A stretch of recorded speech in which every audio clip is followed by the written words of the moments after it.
In the wake of the nuclear annihilation of the Japanese population centers of Hiroshima and Nagasaki by the United States government, a shift took place in American spiritual belief. Christians who had since the beginning believed in a coming prophesied doomsday began to conceptualize this doomsday as a mortal manifestation of God's wrath instead of a holy one. Instead of waiting for the earth or sky to subsume us in a holy catastrophe by earthquake, comet, or volcano, humanity itself could now unleash an apocalypse at a moment's notice. We secularized Doomsday. And now everyone's dooming about the death of Yu-Gi-Oh! Let's talk about that. If you somehow haven't heard, Yu-Gi-Oh! Is dying. Again. It's been a bad time to be playing Yu-Gi-Oh! For a while now, from basically every angle.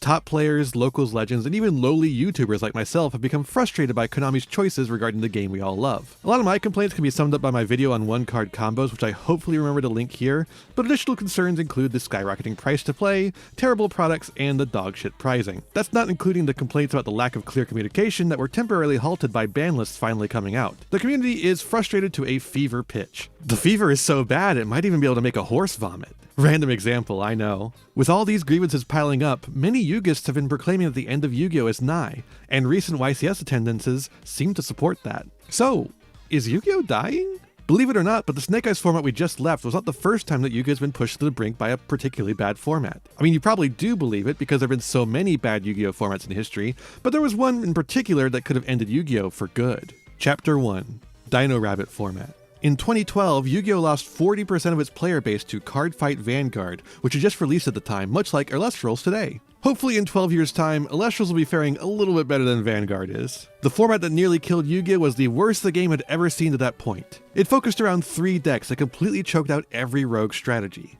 Dino Rabbit, Wind Up, and Inzektor. Dino Rabbit, which had been around for a bit, used 1-card combos and incredibly powerful back row to completely control the game. Wind Up used its near unlimited advantage engine to always be in the game, assuming it didn't hand loop you on the first turn. And Inzektor uses explosive combos to make powerful end boards. These decks, which seemed like they slipped backwards in time from several years in the future, were pretty frustrating to players. Even more frustrating was the ban list that would have been perfectly timed to avoid the format, but instead hit the deck that was already on its way out: Plant Synchro. One can only imagine the vomiting horses they were posting on Pojo or whatever back then. With the new trading card game Cardfight Vanguard fresh on the scene, many players jumped ship. Losing 40% of your player base is a devastating amount. That's almost half. Hey, haven't I heard something about low attendance at recent YCSs? Uh-oh. That kind of drop in players is the kind of losses that might typically cause a company to kill a product, especially a company as cutthroat as Konami. And yet, Yu-Gi-Oh! Not only survived, it survived for over a decade to reach its 25th anniversary, and then its second 25th anniversary, and soon its third 25th anniversary. Now that's a nice story, isn't it? Shame there's no fucking evidence. That's right, I'm doing a goddamn twist in the middle of this chapter that's gonna ruin the flow and point of it all because I can't find a goddamn source for this claim, and searching for one led to a lot of conflicting information. I think I first heard this claim from MBT in the History of Yu-Gi-Oh!, where he actually said something like 40%, not just straight up 40%, which is the first issue here. Now you might notice that the History of Yu-Gi-Oh! Is not an academic work, and thus does not provide sources. But if you pay attention, you'll note that they do reference Joji Orlando a lot. The trouble is, though, I can't find Joji Orlando saying anything to this effect. To be fair, Joe has made a lot of stuff, and MBT can also just DM Joe. And while I've dug through a lot of it, there could be something I'm missing or something that's not being communicated publicly. If you've ever been writing a paper for a class and wondering why you had to cite so many sources, this is why. It makes it so much easier to figure out where your info is coming from. Cite your sources, kids. Of course, not that I expect MBT and Simo to cite sources in a comedy YouTube video, but it's a good example. So in an attempt to do due diligence, I tried getting help from Blue Sky.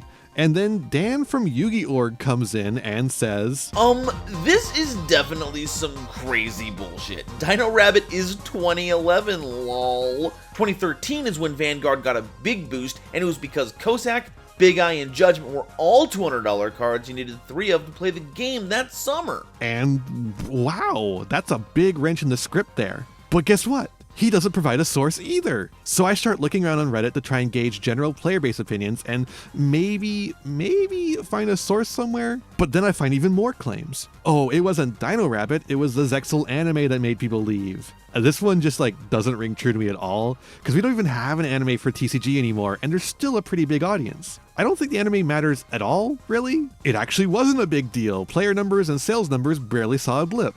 Again, no source whatsoever. So I just didn't know who to believe on this. I did find a comment by Hardleg on the Dino Rabbit History of Yu-Gi-Oh video where he talks about entering the game at that point and thinking his locals environment was just small, but finding out that the competitive players had just left the game. That much I believe. Certainly, some amount of players left the game, but the number and whether that endangered the game is more up for debate. It seems though that most of the people leaving were on that local level. While there was a dip in player attendance after the YCS on March 24th, 2012 from 4,362 to about 1,000 each, as per the official Konami blog posts, that March 24th YCS was the 100th YCS and the biggest one ever. It's an outlier from the normal 1,000 attendance rate that went basically uninterrupted, as is the smallest YCS ever, YCS Lima 2012, which funnily enough came immediately afterwards. In fact, YCS Chicago in April 2012 had an increase in attendance from the previous Chicago YCS in 2010. The hype for the 100th YCS makes it essentially attendance jorg. It should not be counted. And yes, at the same time, Google searches for Vanguard's sword,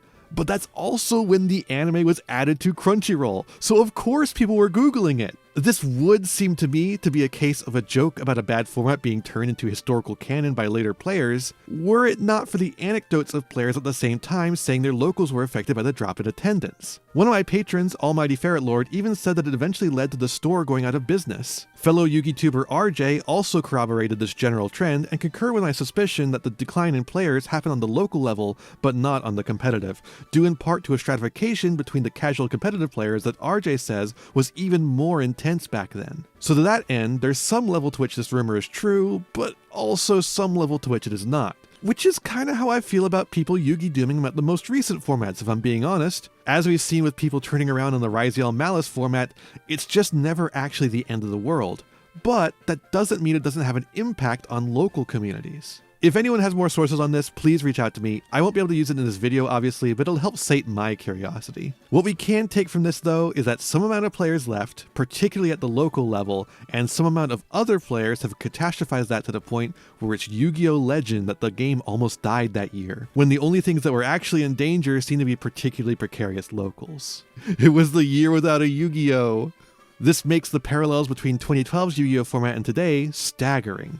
It kinda gives me a weird feeling of deja vu. It's not exactly the same, but it's familiar enough to strike a chord. It's like poetry. It rhymes. In looking back at 2012 and the rumor mill surrounding it, I don't think Yu-Gi-Oh! Is going to die. At least, not soon. But a lot of people online sure do seem to think so, and that's the part of this I really want to examine. To do so, let's take another look back to 2012 and talk about the Maya calendar. Chapter 2, the Maya calendar. In 2012, a doomsday prophecy involving the end of the Maya calendar was supposed to come to fruition.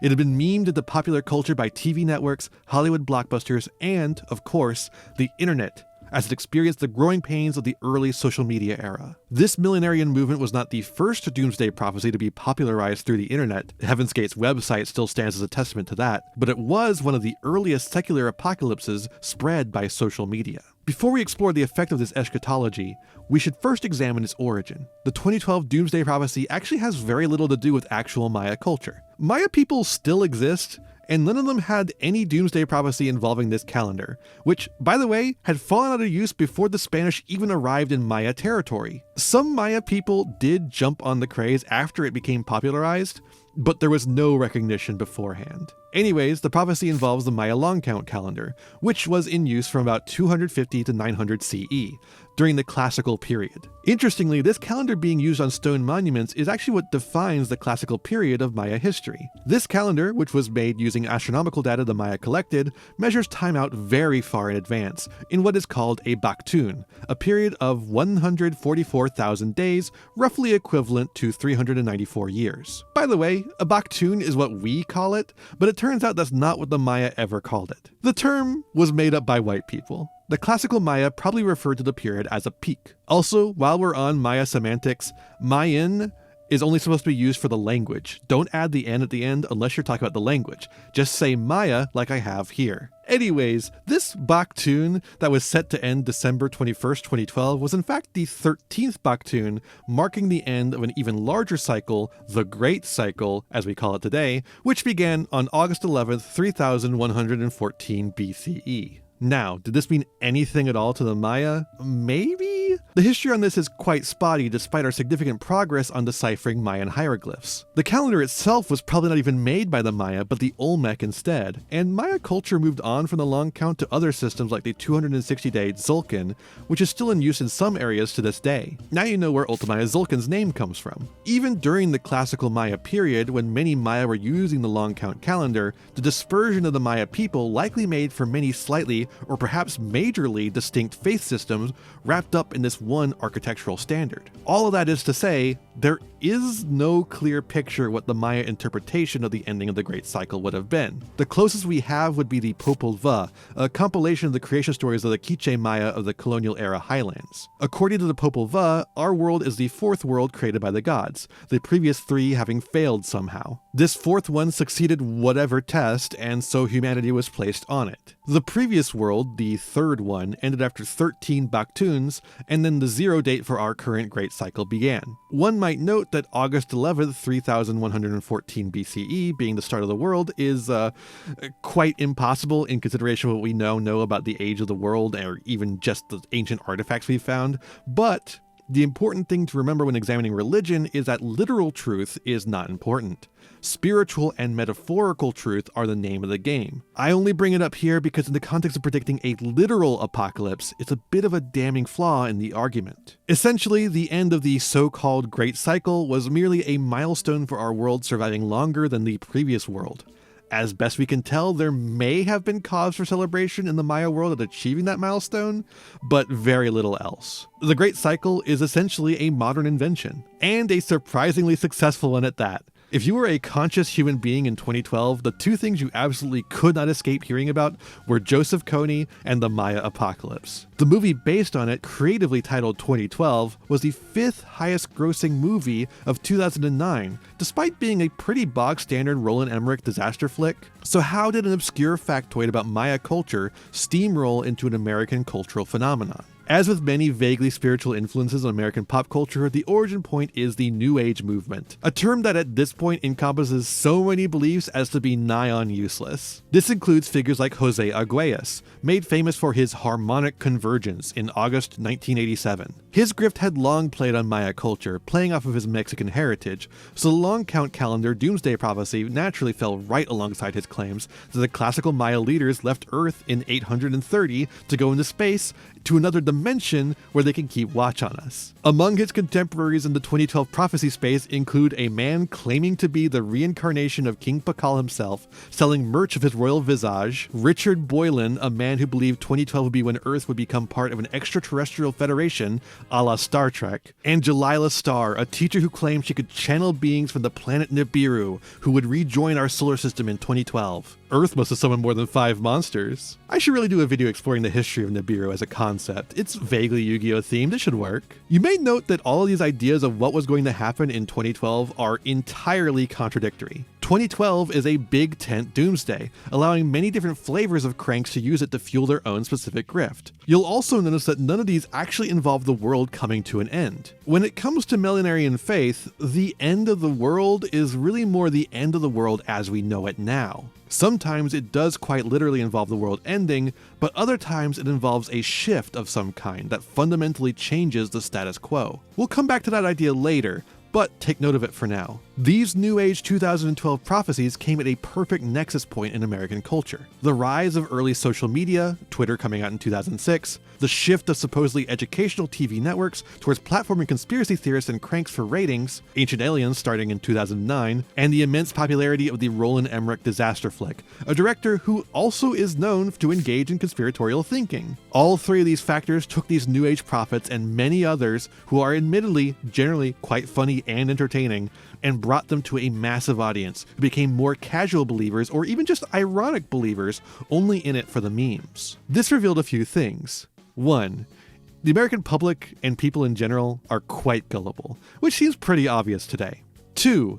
TV networks will platform anything to get eyeballs on the screen, again, to no one's surprise. And 3. Dooming about the impending end times gets you a lot of attention, something quite valuable in our modern attention economy. I bet you were wondering how I was going to get back around to the point of the video, weren't you? Well, here it is, so buckle up. Yu-Gi-Oh! Dooming is an extremely niche descendant of 2012 Apocalypse Dooming. The stakes are significantly lower, and the potential clout is similarly smaller, but the odds of getting that clout are greatly improved. That's not to say that the people posting Yu-Gi-Oh! Doom don't actually believe it, quite the opposite in fact. The fact that Yu-Gi-Oh! Dooming can gain attention online would not make most people post Dooming if they didn't actually believe it, but it will make the believers post their Dooming more often, and repeated exposure to the same idea will convince more to become believers themselves. The internet, and social media especially, is incredibly efficient at creating folk religions, both secular and not, basically by accident. If you need more examples to be convinced of this, just look at QAnon, the Chicago rat hole,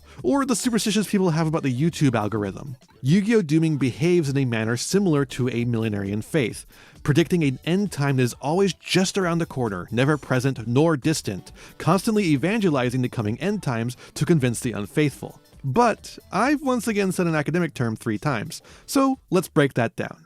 Chapter 3, Millenarianism. Millenarian derives from the word millennium, which any good Yugis should know as the word for 1,000 years, our very own version of a Bakhtun. The word is a reference to biblical prophecy, in which Jesus returns at the end of days to build the kingdom of God and reign over it personally for 1,000 years, thus a new millennium. Nowadays, millenarian is used beyond that specific context and instead typologically to denote a movement with an expectation of imminent apocalypse and total salvation for the believers. It's hard to say what the first millenarian faith would be, as it seems that our psychology is inherently predisposed towards seeing doom around every corner for our own survival, but you can find many examples across various religions around the world. The thing is, it also works on a secular level. That's right, you can bring back that note now, because we're getting back to it. As Yuri Slezkine says in the intro to his 2017 book, The House of Government, which is a really great book by the way, I highly recommend it to anyone interested in Soviet history, the revolutionary ideas of the Soviets were also millenarian in nature. While the early Soviets opposed religion as the opiate of the masses, the belief in the coming revolution that will create a socialist utopia, a promised land if you will, after a great violence mirrors an end-time prophecy. It may not be supernatural, but it's still a new millennium. The main difference being, theirs came true. Although perhaps with less socialism and less utopia than hoped. This framework can be extended to a great many ideas that permeate human society. As I said, humans are predisposed to millenarian prophecies. It makes our little brains tingle. Whether they be divine, spiritual, natural, or man-made, they just make people feel good. Things might be bad now, but that's just because things have to get bad before we reach the promised land where things are always good forever. Almost makes the bad times bearable, doesn't it? And what a bad time we've been having in Yu-Gi-Oh! You can of course check out my video on one-card combos to see part of the reason why. It's still somewhat relevant to the current malaise, but after so long with so many complaints, people are just fed up. Ryziel Malice format has really done a lot to cool some of those frayed nerves, but price still being so high has left many still quite unhappy. Many have even decided to jump ship for better waters. So what are the Yu-Gi-Oh! Faithful to do? Yu-Gi-Oh! Doomers, much like the prophets of old, have developed a millenarian faith out of the dark tidings they see in the world around them. Yu-Gi-Oh! Is becoming unfun to play. The secondary market is becoming more exploitative. Players are leaving the tribe. The end is clearly nigh. Soon Yu-Gi-Oh! Will end and we'll all be free to play a different game. Or maybe we'll do a Netrunner type thing with it and make community-run custom set releases. I don't know. But see, that's where this framework kind of starts to break down. It's just not that simple. As I see it, here we find a major distinction between most millenarian faiths and Yu-Gi-Oh! Doomers. And that's Chapter 4, Anticipating the End. You see, the vast majority of Doomsday prophets and believers are looking forward to Doomsday. Doomsday is when the believers are proven right and rewarded for their faith, and the non-believers are punished for their foolishness. It's the I told you so moment on the grandest scale possible. To this end, believers in millenarian prophecy often not only anticipate the end, but seek to hasten its arrival. Heaven's Gate didn't simply wait to be taken by the UFO, but instead prepared themselves for their next level bodies by poisoning themselves. The Church of Scientology prepares for the end times by accumulating a lot of money and influence in the hand of the church. And of course, Christians have been preparing our world for Doomsday since the writing of the Book of Revelation. The Crusades, Christopher Columbus's journey to the West, and the US relations with the modern state of Israel have all been part of this end time preparation. The Pope called the Crusades to take back the Holy Land to prepare it for the return of Christ. In the wake of the failures of multiple Crusades, Christopher Columbus set out on a path to the east that was not controlled by the Ottomans in hopes of convincing the Khan to convert and help retake the Holy Land. After instead finding his way to the Caribbean, he then began enslaving the indigenous people and taking their land to search for the gold necessary to fund a successful takeover of the Holy Land. In the modern day, evangelicals have given up having direct control over the Holy Land in favor of an interpretation of end times prophecy that necessitates that Jews instead should control it. That the presence of such a settler colonial state also aligns with their colonial interests in the region is purely coincidental, surely. This anticipation of the end that reaches the point of trying to make it come true is not really something I see in yugidoomers, or really the casual 2012 believers either. Basically nobody who plays Yu-Gi-Oh wants to see Yu-Gi-Oh die, much like how a lot of casual 2012 believers were more nervous or scared instead of excitedly anticipating the end. Yugidoomers really just want to see the management of the game change a bit before it actually does die. At most, if they're like me, they might subscribe to other Millenarian ideas of an end to capitalism, which would fundamentally change the way Yu-Gi-Oh is played, but ideally still not kill the game. Although, that's far from a common opinion in the community. Although, less uncommon than you might think. While there may be some among us who would like to see the Yu-Gi-Oh project end just for the smug satisfaction of being right, I'm sure even most of those would rather just see Yu-Gi-Oh be handled better. They're not Heaven's Gate, or Jalila Star. They're just the people scrolling online seeing a bunch of posts about 2012 and getting a little bit freaked out. Or the people seeing the proliferation of the atomic bomb and seeing the end of the world and atomic fire on the horizon. That's the thing about the secular doomsday. It's hard to envision that perfect new millennia without some sort of magic to make it perfect. Without the new millennia, all you have is the doomsday. That makes it scary, not liberating. It's not salvation, but obliteration. And that's why people prepare for it. Prepping is a time-honored tradition for those who expect the end is nigh, or just could be nigh. It never hurts to have a good backup plan after all. Anyways, is anyone up for a game of Alestrals? Hey there, thanks for watching. Hope you enjoyed this video. Got a lot more for you if you want them. Just hit that subscribe button and ring the bell to get notifications. I'd also appreciate if you left me a like and a comment, maybe share the video around with your friends. You can also follow me on all usual social media sites. Just check out my website in the description below for more info. My videos are funded by my patrons and YouTube members, whose names you'll see scrolling by in these credits here. For just $1 a month, you too could find yourself here, trapped in my end screen for all eternity. In particular, I'd like to thank Haru Hayes, Fleakill, Frog Prince Michael, Jeremy Coatney, the Almighty Ferret Lord, and Fire Mizuni. A big thanks to all my other patrons and unto my little community as a whole. Remember to be kind to yourselves, be kind to others, and have a wonderful whatever time it is for you. Bye-bye!